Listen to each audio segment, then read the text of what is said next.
it is a project that really wants to solve a real world problem, which is the demand for digital dollars out there, but that inherits at the same time the very original ethos of crypto, of reinventing a monetary stack, because the one we have now is pretty bad. So it is an ambitious project, and that's why you need to partner with the best of the best, and you need to raise significant amounts of funding. But we've been very successful so far. None of the information in this podcast constitutes investment advice or an offer, recommendation, or solicitation by WAGMI Ventures or any of its affiliates to buy or sell any securities. Hey everyone, Benga here with WAGMI Ventures podcast. On today's episode, we have Luca Prosperi, founder of M0. M0 is building a decentralized infrastructure that allows institutional participants to allocate assets on-chain and transfer value in a completely transparent, open source, and composable manner, while minimizing their exposure to counterparty risk. For anyone who is new, this is the WAGMI Ventures podcast, where we do snapshots with interesting builders and founders across crypto and AI. Check out wagmiventures.io to learn more about the syndicate behind the podcast. Appreciate you joining and listening. Let's enjoy the conversation with Luca. Hey, man. Great to have you on. Welcome. Thank you, and thanks for having me. Yeah, absolutely. Let's start with your journey before crypto and eventually how you transitioned into crypto. Yeah, I guess everybody would say the same, but I think I have quite an interesting journey. Probably the second part of it more interesting than the first one. But I'm an economist, mathematician by background. Started working in traditional finance. I worked in traditional financial services for 15 years in a very fitting corner of traditional financial services. I used to be a strategic consultant for banks and financial institutions. I used to be an investment banker at Morgan Stanley, covering banks as clients. I used to be an investor, investing in equity and credit of banks. So I have studied, invested, advised financial institutions for almost 15 years. I stayed away from the so-called fintech revolution for a while, because for me, this was like a very interesting front-end development to make nicer products, but without changing the fabric of finance.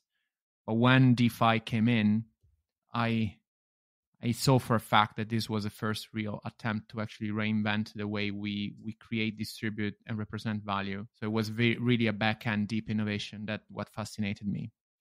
So I actually left my day job in 2020, 2021, and went all in crypto, starting to research and publish my own research on a SAP stack that became quite respected, I think, in the DeFi space, called Dirt Roads, advising a few funds and participating in some of the most innovative projects in DeFi, most notably MakerDAO. And the reasons of this transition were several, like some professional, some more philosophical, but also more mundane and pragmatic. I like to tell this story because I think it's a human story. I was forced to step out from business in 2020 because in conjunction with COVID, I actually got diagnosed with blood cancer. And I had to spend a year trying to save my life. So I spent a year in isolation with my now wife, doing chemotherapy in quite tough conditions. So instead of just waiting to finish and waiting to receive the lottery ticket and see whether I had the chance to go on with my life or not, I got my hands dirty and I started to study, research, and get exposed to the innovation that was happening in the financial space. And when I came out of the other side alive, as you can imagine, I'm making a very long story short, I had a very different perspective on life. So I really wanted to use my time to do meaningful stuff. And that's why that's the way I joined. And then, my life story and my impact in the sector and my level of fun and fulfillment just skyrocketed. And from there has been like one great step after the other. Crypto, Maker, researching, founding M0, scaling M0 into one of the most capitalized crypto startups in the world. And I feel it's just the beginning. Wow, that's an amazing story. I think both how you came into crypto, but much more importantly, your health journey and your healing story, pretty compelling. I think you have one of the most interesting stories I've heard, literally. So thank you for sharing that. You have a pretty extensive financial background and an interesting transition from, investor to operator to founder. What has that been like? Are there any noteworthy challenges on that path? Yeah, this is a great question. I think it depends on the person and it depends on the type of investor. So in the later stage of my career, before joining crypto, I was a private equity investor, meaning that I was buying majority of companies and being very, very, very hands-on in the operations, or advising at least very senior management in the operations. So I've always been very exposed to the operation of businesses. So, this is very different from being a Bloomberg type of investor that buys and sells securities, looks at charts. But it's a very different business, right? So it is challenging. I think that at least 50% of the time of a builder is not under the limelight. It is managing a company, scaling a company, and dealing with human beings and processes and operations. The M0 project currently has almost 50 people spread around the world, so this is a lot of work. But I have to say that personally, I feel like I was meant to do this, so I feel at home. But it's not easy, and I think that a lot of builders or wannabe builders out there, they should come to make peace with the fact that scaling a company for a successful project is a relentless, long-term oriented effort that requires a lot of uninspiring, tough work, not under limelight, and it pays off. But I think it's not everyone is ready to do that. I think that Elon Musk, whom I respect and criticize at the same time, like I think many out there, has a wonderful quote for it, saying that being a founder, it is like chewing glass while staring into the abyss. It's a very, very tough, stressful job, and what ends up on your table are actually the things that do not work. So it's a tough one, but I think I wouldn't change it for anything in the world. Yeah, no. I love the analogy there. And even just in that breath, we can dive into what the journey has looked like as a founder so far, as well as more specifically what you're building. I imagine you have strong views on the current monetary and financial infrastructure. So it'd be good to sort of give our audience broad strokes where you think infrastructure is today, where it fails, and where M0 comes in to address that. And you can sort of introduce us to M0 in your own words. Yeah, absolutely. And I describe a tough experience of being a founder, but also a privileged one, because my personal journey as a founder at M0 has been a very successful one. The M0 project raised around $60 million of equity, pretty much pre-product, from some of the very, very best investors in the world. And we had demand for much more. And we've been doing very, very strongly so far. Like, it's not only me, it's also my two co-founders. We are three co-founders in the M0 project, myself, Greg DiPrisco, and Oliver Schimek, one from Germany, one from the US, and I myself, like an Italian, Brit, passport, a bit of a global nomad. So it's been a great one, and not everyone has this privilege, which is I'm sure is partially deserved and partially just luck. But I am, as you suggested, I'm very opinionated about the status of financial structure out there. And it is kind of ironic because, like, crypto, if you look at crypto was born as an alternative rail for monetary creation, value representation, and monetary value transfer in the world.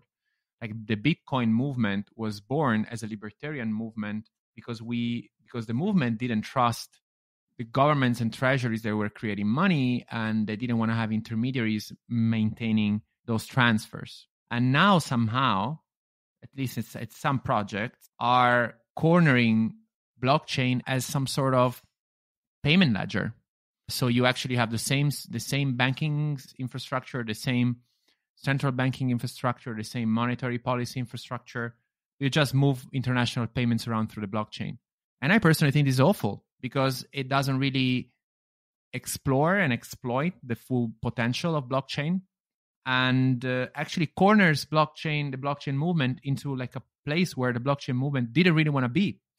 And I sometimes I find myself in conversations with great professionals in the payment space, and they just treat blockchain as a ledger to do payments. And it is absolutely not the case. It shouldn't be. So I think certain projects in crypto are more on that side of the spectrum, especially in stablecoin land, right? If you look at Circle, for example, Circle is an overlay, and I have nothing against the Circle project per se, but I think Circle has become an overlay on top of the banking infrastructure and allowing payments on the chain and interactions with the on-chain economy. But it doesn't challenge the way money is created and how the banking system, the dual tier banking system works. And I think the folks at Circle spend more time in Washington and it's a great business model, but it's not what I personally want to be involved in. I think what M0 wants to be, I think M0 inherits more from early day DeFi projects like MakerDAO, where people really wanted to reinvent the way we create money. So I make a very pragmatic example so that the audience can have an understanding of what I'm saying, and then I can describe what M0 wants to do. In the Circle world, or like similar money transmitter world, a bank registers a deposit on their balance. I'm purposely staying away from the concept you deposit money in a bank, because the deposits are just a bank registering a balance. And then there is a company that creates payment token on top, and you can use this token around the ecosystem. It's a bit like regional banks would open a branch on chain. And actually, not the best banks are interested in it, because the best banks have already a lot of liquidity. So why would they care? In the MakerDAO system, anyone who has a decentralized asset like Bitcoin and ETH can pledge this asset and mint DAI, which is a fully fungible stablecoin that is fungible across the network. It is the same independently from who mints it. It's over-collateralized, hyper-transparent, and totally decentralized. This is a very different way of actually creating money, and actually is a better version of money that bypasses the banking sector. Now, the MakerDAO concept is not really scalable because we still think in dollars, and Bitcoin and ETH are very volatile assets, so it's very difficult to scale a stablecoin that is de facto leveraged on very volatile assets. If you do it well, you require significant amount of over-collateralization, so it's difficult to scale. So what the M0 wants to do, inherits a lot from those projects and wants to creates a system that is a governance system and a protocol settlement system that allows different participants to pledge real-world so-called collateral, for example, US Treasury bills below 3 months, and mint an over-collateralized, fully fungible, hyper-transparent, decentralized stablecoin, bypassing completely the banking sector. So no counterparty risk from the banking sector, full transparency of the collateral, bankruptcy remoteness of the collateral, composability of the stablecoin on-chain, yield distribution fully on-chain, and progressive governance decentralization. So it is a project that really wants to solve a real-world problem, which is the demand for digital dollars out there, but that inherits at the same time the very original ethos of crypto, of reinventing a monetary stack, because the one we have now is pretty bad. So it is an ambitious project, and that's why you need to partner with the best of the best, and you need to raise significant amounts of funding. But we've been very successful so far. Very, very distinctly. There is particularly quite a lot of building in the crypto dollar space. And just to build on, some of the thoughts you touched on in your earlier response, where do you think your value prop is relative to the other players in the space? I think you singled out one particular one. I just want to get your sense, just across the view of the space, what M0 brings into the mix, and are you building monetary policy on chain? So the stablecoin space, it is very dynamic, right? Right. Because stablecoin issuance is a very profitable business. And we look at Tether, for example, and Tether, I believe, had 2 times the annual or quarterly profits of BlackRock with less than 100 people. I think is the most profitable business in the history of humankind. That's why everybody's looking. And everybody, with actually a product, which is a digital dollar, with enormous product market fit, right? There is no other product in crypto or use case in crypto that achieved that level of product market fit. And we're just at the beginning. So stable coins have around between 150 and $200 billion of float, give or take. And I believe this float will probably 10x in the next 5 to 10 years. So we're just at the beginning for a product that has proven PMF and huge profitability. So it's no surprise many people are building on this. And I think many people are building on a few themes, right? So the idea that current stable coins are dominated by very few players. So you could actually have a white label solution to allow other players to mint stablecoin, like Paxos. Others that are actually playing the yield game, where they say, yeah, wait a second, but the current stablecoin players retain 100% of the yield. So we should actually create a system that can give back 100% of the yield to the users, like Mountain Dollar, or like an alternative smaller tether that can actually have better agreements with the distributors, like Agora. So I think there are a lot of projects out there. Or, for example, different ways to actually back stablecoins and mint stablecoins, like Athena, that is creating a stablecoin on a basis trade collateral behind it. And I think it is fascinating how every project is trying to optimize for something. Now, what does the M0 project brings in the mix, and what is our ambition? First of all, the M0 project is convinced that for a stablecoin to be useful and for breaking the monopoly that we currently, quasi-monopoly or duopoly that we currently have in stablecoin land, which is actually very risky, not very stable. In order to break it and grow, you need to be very big. And in order to be very big, you need to have an infrastructure that is very scalable. In order to have an infrastructure that is very scalable, you need to create very high quality technology, both on-chain and on-chain, and a system of incentive that actually incentivizes large players to come and connect and participate to the field. So the M0 project doesn't want to create yet another issuer of stablecoin, but wants to create a federation, a network that actually connects many issuers, standardizes their business practices, and allows them to mint a fully fungible asset. Because the main problem in issuing a new stablecoin is liquidity.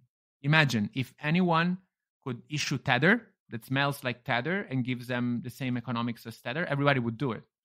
But they cannot do it. If they have to issue a new stablecoin, they need to sponsor their own stablecoin, and certain stablecoins are super liquid.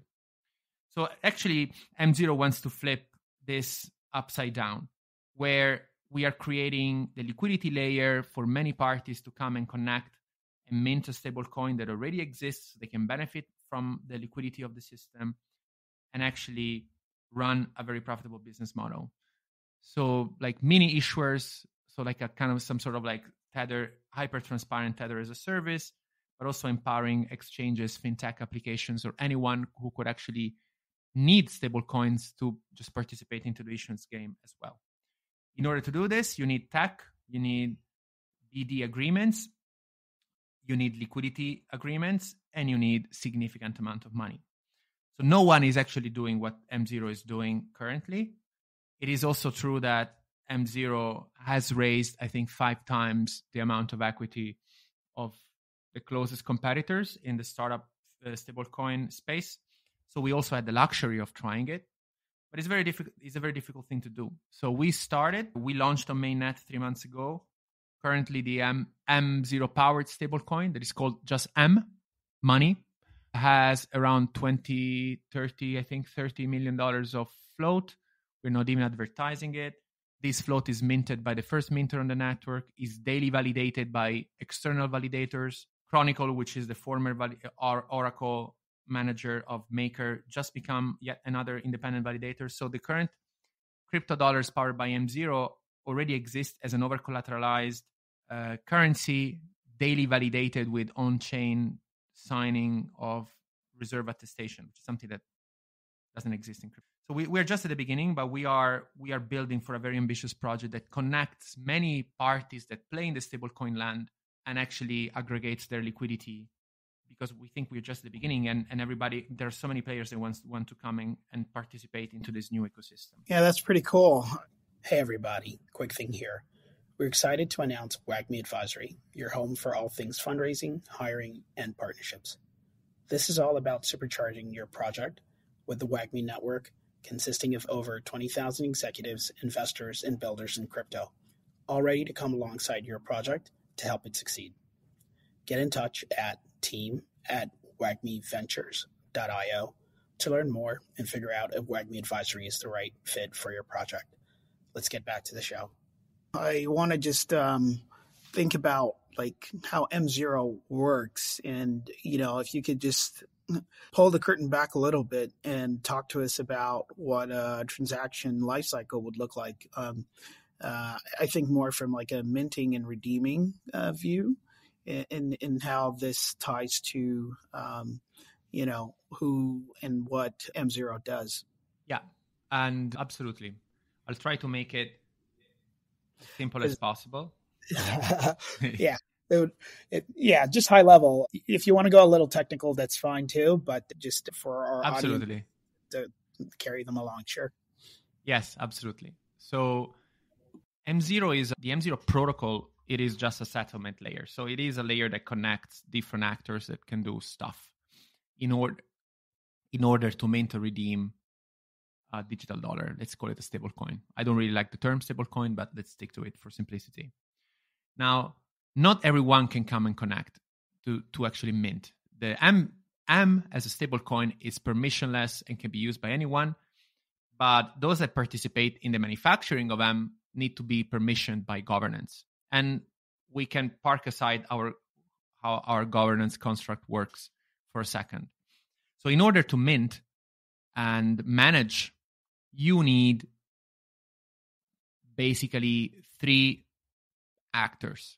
A minter, which is an entity that can bring a reserve, a proof of reserve, let's say, well constructed, and pushes the button and decides to mint stablecoin and distributes the stablecoin around. A collateral manager, which is, let's say, for lack of a better term, the custodian that holds the assets that represent this proof of reserve. And a validator or a network of validators that actually can look at the custody on a daily basis, are completely independent, and they provide proof that those assets are actually there to the minter so that the minter can mint and manage the balance. These actors they must be approved by governance in order to interact with the protocol. So let's say, how does it work in practice? So I'm a minter. I want to mint stables. I take $100 million of cash that I convert into eligible collateral or directly eligible collateral, treasuries. I send it to my custodian with which I have very specific agreements, technological and legal agreements. The custodian keeps the assets for me, doesn't do much with it, cannot do much with it. And then I go to the protocol and I say to the protocol, you see, protocol, there are $100 million worth of eligible collateral. This is the signature of the validator or validators that the value is actually there. Can I mint a subset of that? Let's say $90 million worth of M. And I mint. Now I have M. I sell it in the open market. The holders of M, now they have a crypto dollar, a stable coin, where they know exactly what's backing it on a daily basis. And they don't really care who minted it, because anyone who minted it actually has minted the same stuff. Now, why would a minter do it? Because the minter is still getting the benefit of the yield of the underlying collateral, let's say the treasuries. He's paying something to the protocol to mint, which is less than that, and he's making a margin, like any bank. So the more time this stable coin, which is de facto debt for the issuer, for the minter, stays out there, the more this negative, let's say, fee or interest rate accrues for the minter, and the protocol keeps all those balances. Now, let's say that I am a minter and I want to redeem now my stable coins. I want to burn them because I want to get out of the system, or I want to reduce my exposure to the protocol. And let's remind ourselves we had $100 million worth of assets that have been growing with time, but let's ignore it. I minted $80 million worth of stable coins that also have been, increasing their value with time. So I go in the open market, I purchase $80 million of stables somehow, and I burn them with the protocol. Now the protocol has no outstanding debt, and I can go to my custodian and say, you see, here is a proof that I burned the stable coins floating. Now give me my collateral back. And the circle is closed. Now there is no stable coin floating. The minter has enjoyed a positive margin business for a while, now moves away with their collateral. And this is obviously a very extreme case where you mint and close the whole thing. But you can imagine the same would happen if you want to do a marginal redemption or like a redemption from another minter, etc. Yeah, that's pretty differentiating from a lot of the other, solutions or platforms that are out there. And as I think about your differentiating points, one of the other things I picked up in your white paper is, the way you look at governance and building governance into your design. You're probably one of the only stablecoin platforms out there that is doing this. Can you talk to us about why that's central and key to M0's design and how you might potentially manage conflicts around economic versus control utility down the road? Yes, absolutely. We come from the assumption that governance is central in any sovereign monetary system. The reason why we are okay holding dollars or treasuries, it is because like notwithstanding all the criticism we have about the US monetary policy, we kind of trust that the US are going to pay their debt, right? If we wouldn't hold dollars for sure. So the reason why we trust it, because we think that somehow the US government has a reasonably good governance to manage their financial liabilities. Now, not perfect, of course, but not terrible either. So governance is very important. And a lot of crypto, especially when you start decentralizing and having multiple actors, a lot of crypto projects, Maker specifically, but many others, have been trying to innovate in the governance space. But we think with few flaws.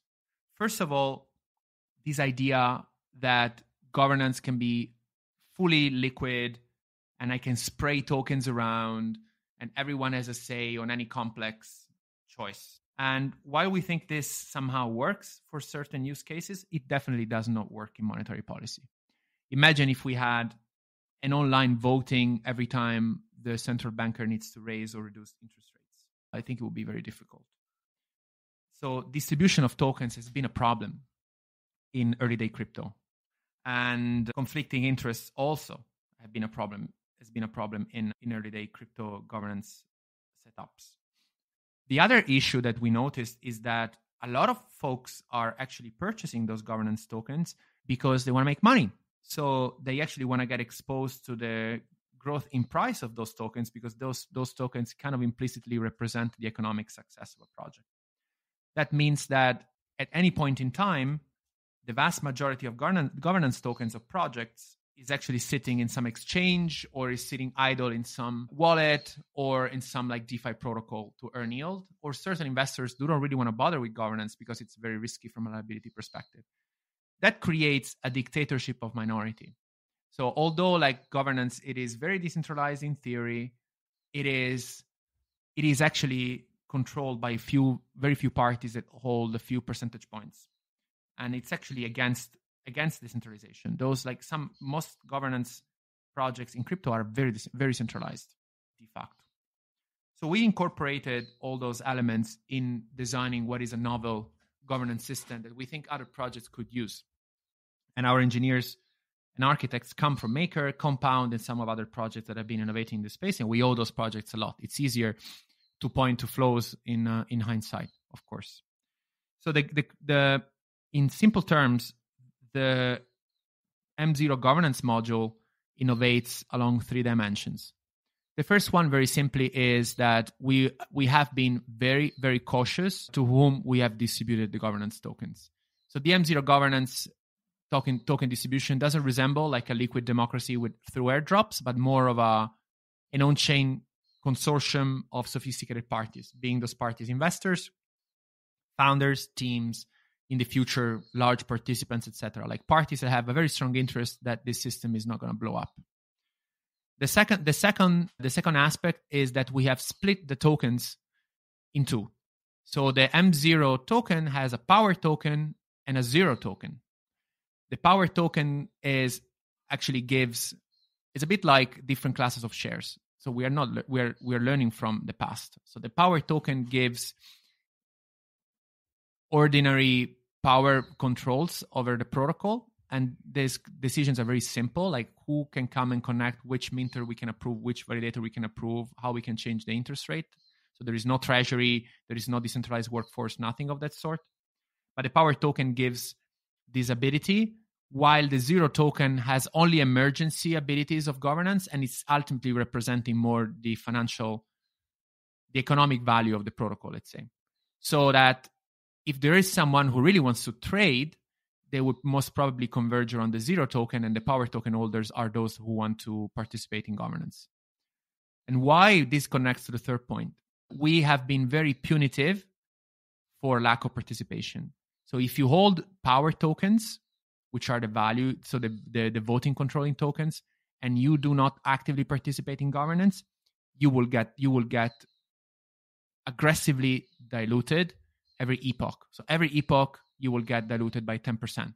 The protocol will auction your tokens, 10% of them, and sells them through like an automated Dutch auction.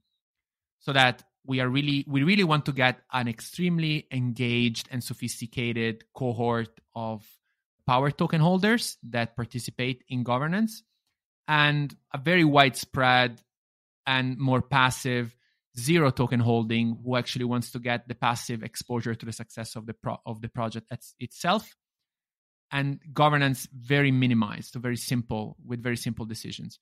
So again, we are learning a lot from what we think works in the capitalist system, where I might buy Apple stocks because I think the company is a great company, but I don't want to have a say in how the company is managed, right? I just want to get exposure to the upside. And some others actually have a different decision. They actually want to participate and want to take decisions, and they are ready to pay for this decision-making power because they think they have the abilities and the money to influence it. So these have been the three main innovations: split of tokens, curated distribution of the tokens, and punishment for lack of participation. We think those innovations can actually go a long way. Anecdotally, a lot of investors have always been very reticent to participating in governance. And our governance votes, the early days, they have 100% participation because those investors want to protect their stakes. And so like now when you force them through dilution, they all set themselves up and they're voting. So it kind of works. Hopefully we'll keep working for a long time. Yeah, I actually think it's very revolutionary in the way that you have thought through like the different participation levels and how, different folks can come in, whether they care about, the economic participation or the utility, let them decide. In some ways might even answer some of the questions around or the solutioning around governance attacks as you see them being really prevalent in our space today. Appreciate the look under the hood there, Luca. I'm going to zoom out a little bit and sort of just get your thoughts on how you think decentralized frameworks like M0 will redefine our financial systems, especially given the structural incentives to integrate M at the application layer. I guess my question there is, can you one day see this approach as potentially unseating Tether's monopoly? Yeah, first part of your question, I think crypto was born thanks to the ability of technology to coordinate actors in a decentralized manner. I think this is the superpower of crypto, and the superpower we should keep using, like its composability and the ability to solve coordination problems through economic incentives. That's super exciting, and I think we should keep evolving around those concepts. And I think the M0 project lives within the space, inherits the crypto ethos, and brings it to the next stage things. So I think that decentralized like governance frameworks or like transparent distributed governance frameworks are core to crypto. It also works very well if you want to create a global financial system where the coordination that is typically provided by regulators, it doesn't work too well because this is a system that is very fragmented. That's why crypto works super well in the digital internet global economy. And it works well also because it can provide a lot of transparency and modularity so that builders in DeFi or crypto can actually say, wow, I understand this asset, I understand how it smells, I understand the dynamics, I don't need to trust anyone, or I need to trust less and less people. And I can integrate this asset into my framework, my product. Now, certain players are not too happy about it. And financial intermediaries of nowadays are definitely not too happy about it because they have created massive profit centers through the fact that they're just trusted intermediaries. Like it's a black box. Like it's an investment bank. It's going to do a lot of sophisticated stuff. You need to trust the investment bank. Is connecting the dots and is just like absorbing a lot of the surplus for themselves. So like the idea of DeFi and crypto, of disintermediating some of the very powerful financial intermediaries, will be under a lot of pressure by current incumbents that are deep-pocketed, and rightly so. If we don't get pressure, it means we're not doing something good. So I think that we think though that the reality of the upside and the benefit for the ultimate users and the new players of like a better coordination layer will become more and more apparent. Because if you are like a startup, a new company, you really don't want to pay those rent-seeking fees. You just want to have a good product and a product that works and is very easy to deal with. About the Tether monopoly, I have a different answer here. Like, I have a business answer and a mathematician answer. Like the business answer is that, yeah, we think we have the power to threaten Tether's monopoly because we have a system that better incentivizes participants to actually join forces. I think the only way you can break such a powerful monopoly is by having a system that allows coordination of players that are currently doing the heavy lifting for Tether and say, you know what, we're going to get together because together we're stronger and we can launch an alternative system that benefits everyone and not just one company. But then I also have the mathematician answer. And, currently Tether is 100% margin, 70% dominating business of a sector of $150 billion, $200 billion, let's say. Doesn't exist in history a company that controls 70% of the market. Never, especially with 100% of the margin. So we think that those margins are going to go down, and Tether's dominance of the market is probably going to go towards more normal levels. I think if you ask these guys, they will agree with me. Like probably they will go down to 30%, 20%, which is already phenomenal. And at the same time, the crypto space, the stablecoin space is going to grow by a factor like 5x, 10x. So if you say, let's say 5x goes to $1 trillion. So if Tether goes down from 70% to 30% or 35%, and the stablecoin space grows by 5x, it means that we have space in the next few years to build and launch 10 more Tethers. Now, Tether is more profitable than Goldman. Let's say it's going to get half profitability, but it means that you have the possibility to actually see the emergence of 5 Goldman Sachses in the next 5 years in this space. This is incredible for any builder. So I think that this is the beta of this sector and the secular pressure of this sector are massive, and more sophisticated projects will come online and try to get a piece of it. And I think we're gonna see a few designs, like 2, 3, 4 designs coexisting for the future. Like, we are reinventing the way money is digitally represented and used around the world. This is a very big market, and I think M0 can definitely be one of those successful players, just capturing like a very meaningful piece of that pie. And some of our investors probably think the same, right? I think the M0 company raised money in a seed round, which was led by Pantera Capital a year ago, one of the largest crypto investors in the world, raised more money in the Series A with a round that was participated by existing investors, but also led by Bain Capital, which is one of the largest fintech and crypto investors and multi-asset investors in the world. So these guys see the value of like financial revolution, and participated by some of the largest market makers in the space, including Galaxy Digital, Wintermute, GSR, Caladan, because these guys are doing heavy lifting. They understand market structure and they want a piece of it. And I think that the representation of the cap table is a good indication of what type of players are actually looking at the space. So it's going to be a very interesting space in the next 5 years. Really looking forward to it. Yeah, I couldn't agree with you there more. Just the cap table is definitely a strong representation of the future lookout of what this space and industry is looking to become even 5 years out. I love your mathematical answer, probably more, just given my economics and math background as well. And, and also growing up in an investment bank where I started my career, just the thought of having like 5 Goldman Sachs in the next 5 years, these are institutions that were built over the past 100 years, and seeing 5 of them happening in just a short span of 5 years is pretty remarkable, and kind of gives you a sense of how large this market is and how large the problem is that you're looking to solve here. So, really appreciate the parallels, the analogies that you draw there, because it's easier to visualize and conceptualize how big the problem is and what that solution set looks like. And, and thinking along those lines as well, where is M0 today, and what is your roadmap and long-term outlook looking like?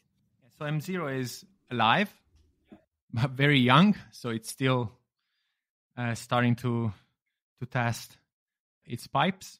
We launched the core protocol on mainnet in May. We launched the governance module and the protocol in May. Currently, we have been integrating the first actors. So the first minter, MXON, which is a BVI company we helped bootstrapping. The first collateral storage, the first validator, and the second one actually is coming online now, as I mentioned before. We have started to mint by transforming some of the non-digital dollars or digital dollars of other stable coins that us, our investors, and some friendly parties had. So currently the M0 project has facilitated around $30 million worth of M token to exist and be daily validated. And now we are working on the first tranche of integrations and the first tranche of liquidity to come online. As you know, stablecoins are useless if you don't have liquidity for it. So I think that we will work aggressively on business development and ecosystem development over the next year, building in steps. So building the supply and the demand in steps from 0 to 30, from 30 to 200, from 200 to a billion, and so forth over the next months and years. And I think the M0 project is a collaborative project in nature. So if anyone wants to build on the stack, wants to understand how to become a minter and participate on the upside of issuing stablecoins, how to be a validator, how to actually incorporate M into their own protocol frameworks, they should reach out. When I mentioned before that there is a space for 5 Goldman Sachs in the next 5 years, I didn't mean necessarily that we want to recreate more and more Goldman Sachs. I think that we can create more profit centers of that size, but those profit centers can be shared with players. So the M0 protocol actually is a protocol that wants to become very, very big, but allow many players to participate fairly, or at least more fairly, to the economic upside creation of digital money. So any player who wants to come and interact has an economic incentive to do it, and not only a technological quality incentive. So doors are open for anyone who wants to come and try to collaborate with the project. We already have a lot of inquiries. We are growing our team. We are growing our set of integrations. We will soon announce a few very large liquidity partnerships. But again, we're just at the beginning. This is a multi-year, multi-decade project. So very excited to keep working with credible builders out there. Did the stablecoin part of you excite you? Yeah, I used to spend a lot of time researching and publishing about the innovations in crypto. If you guys go on dirtroads.substack.com, you see a long list of articles that I've been writing over the years. Obviously, stablecoin is a big topic, but not only stablecoin. Unfortunately, I don't have the same amount of time these days, but I still look around because a lot of builders are building interesting things. I think one of the things that interests me the most currently in crypto are prediction markets, not only because of the success and product market fit of some of those, but also for the philosophical implications of using crypto as a risk market for stuff that is not necessarily correlated with ETH and Bitcoin, I think is very, very powerful. So I think this interests me a lot. And then all the innovations that are happening in the integration of crypto with the app layer. So Telegram has launched their own blockchain network. I think can be extremely powerful. Others are doing the same. So there is a lot of activity at the app layer to simplify the experience. I'm convinced that crypto blockchain is a back-end B2B phenomenon, and I think the users should interact in easier ways. And there is a lot of research being done here. But I wish I had more time to keep researching. But very curious to see how prediction markets especially are going to develop, especially after the end of the presidential elections. The US elections are usually very good times to build prediction markets because they aggregate liquidity. Let's see if these guys can keep growing and expanding. To me, this is one of the most interesting applications, financially speaking. I think I'm going to write an article about it. I don't want to get too philosophical here, but it is very exciting.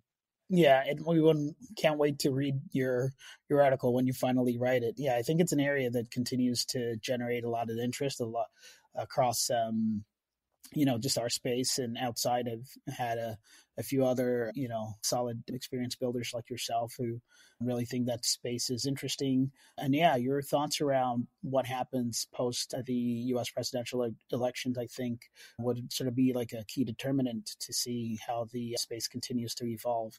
But Luca, thank you so much. We've had plenty to unpack here. Really appreciate your time and being on the show. We'll look forward to the continued success of M0, and we're continuing to cheer from the sidelines.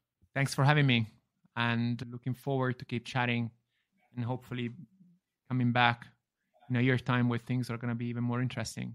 Oh, 100%. We'll look forward to having you back on the show. Awesome. Thanks, guys. Have a good one. Thank you. Take care. Hey, everybody. Thanks for listening.